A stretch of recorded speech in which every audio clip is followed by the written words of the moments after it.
গান্ধীর নাম শুনেছেন? ভারতের অবিসংবাদিত নেতা, ব্রিটিশ খেদাও আন্দোলনের পুরোধা, যিনি বারেট ল করেছেন লন্ডন থেকে, পেশায় একজন ব্যারিস্টার।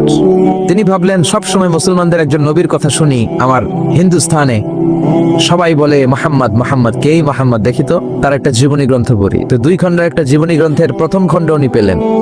উনি ভাবলেন ভূমিকাটা, বইয়ের ভূমিকাটা পড়ে রেখে দিব, পুরোটা পড়ার দরকার নাই।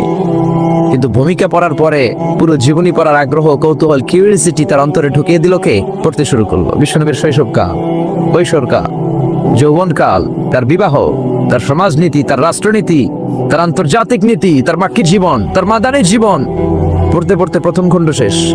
এখন দ্বিতীয় খণ্ড পড়ার দরকার আছে না নাই? দ্বিতীয় খণ্ড তো তার কাছে নাই। তিনি একবার ইন্ডিয়ার পুরাতন লাইব্রেরিগুলোকে তন্ন তন্ন করে খুঁজে দ্বিতীয় খণ্ড জোগাড় করলেন, সেটাও পড়লেন। পরে তিনি অবাক।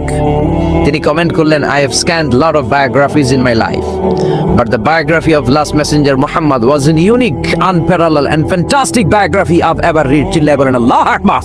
আমি ভারতের নেতা মহাত্মা গান্ধী অনেকের জীবনী পড়লাম, কিন্তু মুসলমানদের নবী মুহাম্মাদের জীবনীর মতো কোনো জীবনী পাই নাই। এই জীবনীটা, এটা একটা ইউনিক, আনপ্যারালাল, ফ্যান্টাস্টিক জীবনী, যে জীবনীর সাথে কারো জীবনীর কোনো মিল নাই। পড়েন সুবহানাল্লাহ। এটা কোনো মুসলমানের কথা না হিন্দুর কথা? এটা হিন্দুর কথা। ইংলিশ লিটারেচার নিয়ে যারা পড়াশোনা করো তোমরা জর্জ বার্নার্ড শোর নাম শুনে থাকবে, শুনেছো? তিনি লিখেছেন বিশ্বনবীর বায়োগ্রাফি পড়ে, I've studied him, the wonderful man. In my opinion, far from being antichrist, and he must be called the savior of humanity. আমি মুহাম্মাদের জীবনীটাকে ব্যক্তিগতভাবে পড়েছি। আমার পক্ষ থেকে তাকে খ্রিস্টান বিরোধী বলাতে দূরের কথা, তাকে মানবতার ত্রাণকর্তা বলতে হবে। চিল্লায় বলেন সুবহানাল্লাহ। ব্লগ লিখে লিখে বিশ্বনবীর জীবনীর ব্যাপারে কুৎসা রটনা করে, গালি দেয় আর ফতুয়া ছড়ায়। নবী কেন এতগুলো বিয়ে করলো? 11 জন বিবি কেন তার? 2 জন দাসী কেন তার?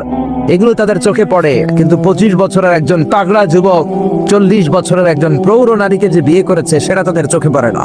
এই মহামানবটা একটা কুমারী নারীকে বিয়ে করেছে, আয়েশা, বাকি সবগুলো ছিল বিধবা। খাদিজা শুধু 40 বছরের প্রৌঢ় নারী নয়, বিশ্বনবীর সংসারে আসার আগেও খাদিজার আরো 2টা বিয়ে হয়েছে। খাদিজার গর্ভে অনেকগুলো সন্তান এসেছে, এগুলো তারা দেখে না। তিনি বিধবাদেরকে স্থান দিয়েছেন, প্রত্যেকটা বিয়ে আল্লাহর আদেশে করেছেন। চিল্লায় বলেন আল্লাহু আকবার।